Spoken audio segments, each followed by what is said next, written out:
تو یہ سب اس طرف سے جمع ہوئے ہیں. یہ خود ایک بات کی دلیل ہے کہ علماء اب اتحاد کے میدان میں پہلے اپنے کو آگے رکھ رہے ہیں، پھر آپ سے باتیں کر رہے ہیں.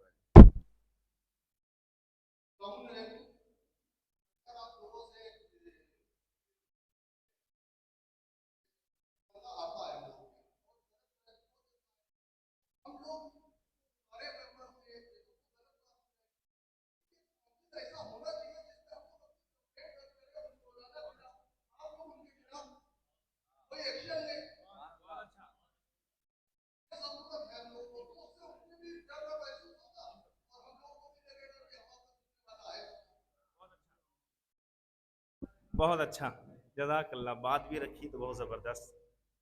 جی آپ کی اس بات کو ہم لوگ قبول بھی کرتے ہیں، اور انشاءاللہ اس کے بعد آپ کی طرف سے جس بھی ذاکر، جس بھی باہر کے خطیب آئے ہوئے افراد اگر ہمارے یہاں کے لوکل ہیں تو خود پہلے کوشش کریں کہ ان کو ہم سمجھائیں. الحمدللہ ہمارے یہاں بہتر طریقے سے لوگ ہیں، مگر باہر سے جو آ رہے ہیں ان کے لیے خاص، جب بھی آپ اگر ہماری یعنی ہمارے افراد میں جو آپ کے پاس نزدیک میں اویلیبل ہے اس تک آپ میسج پہنچائیں. انشاءاللہ اس کے بعد ہم لوگ اس کے اوپر، اصل میں کیا ہے اس کو سمجھنے کی ضرورت ہے. اگر باہر کا خطیب آ کر اگر پڑھ کے کچھ چلا جاتا ہے، اور ہم لوگ ہر مجلس میں تو ہیں نہیں، ہر مجلس میں ہونا بھی پاسبل ہے، بہت سخت ہے. اب اگر ہم اس کے خلاف کچھ کرتے ہیں تو وہ ڈائریکٹ کہیں گے یہ علماء کے آپس میں ٹھسن ہے اس لیے یہ نکال رہے ہیں. اگر پبلک بیداری کے ساتھ اس چیز کو پیش کرے گی تو ہم یہ کہیں گے یہ ہمارے شہر کا مدعا ہے، اس میں ہم آگے بڑھ رہے ہیں. انشاءاللہ آپ کی اس بات پر ہم لوگ ضرور لبیک کہیں گے. نوٹ کر رہے ہیں آپ کی بات.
آپ کی دونوں بات تقریباً سب نے قبول کیا، اور انشاءاللہ آگے کے پلان میں وہ ضرور دو باتیں بہت اہم. ایک تو ہم لوگ خود وہ کلاس جوانوں کے لیے آمادگی اور ذہن کو آمادہ، مگر یہاں ایک چیز کی طرف میں اشارہ کرنا چاہتا ہوں.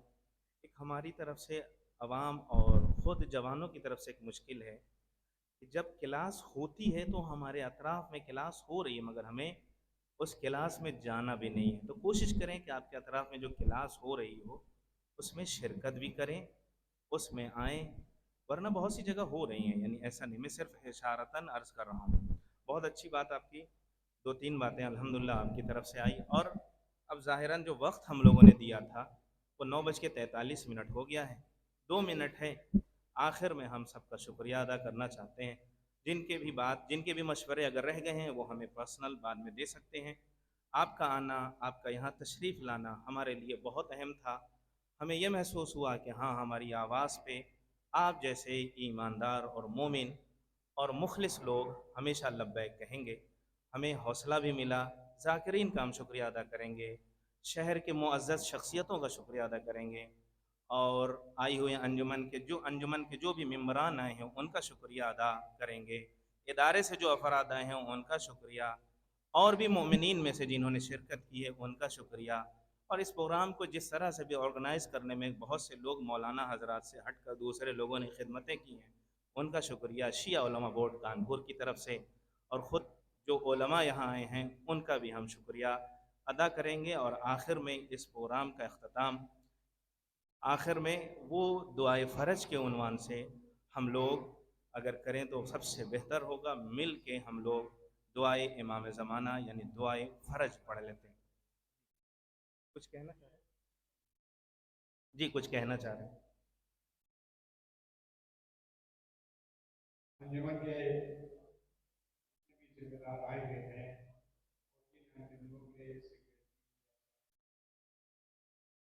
آئے ہوئے ہیں، یہ گزارش ہے کہ انجمن کا نام، سیکریٹری صاحب اپنا نام اور موبائل نمبر باتیں ہے، اور اس کے لیے جو بھی بات ہوگی وہ صدر محترم اور سیکریٹری صاحب وہ آپ کو دیں گے، اور آپ دیں گے معلوم ہے۔ ہاں گروپ بھی بنائیں گے، گروپ میں آج جو لوگ بھی آئے ہیں آئے ہیں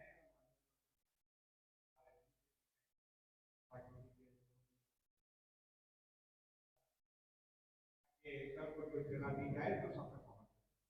جزاک اللہ۔ آخر میں وہ دعائے فرج ہم پڑھ لیتے ہیں تاکہ وقت پہ ہمارا پروگرام ختم بھی ہو جائے جیسے شروع ہوا۔ بسم اللہ الرحمن الرحیم۔ اللہم کن لولیک الحجۃ ابن الحسن صلواتک علیہ وعلی آبائہ فی هذه الساعة وفي كل ساعة وليا وحافظا وقائدا وناصرا ودليلا وعينا حتى تسكنه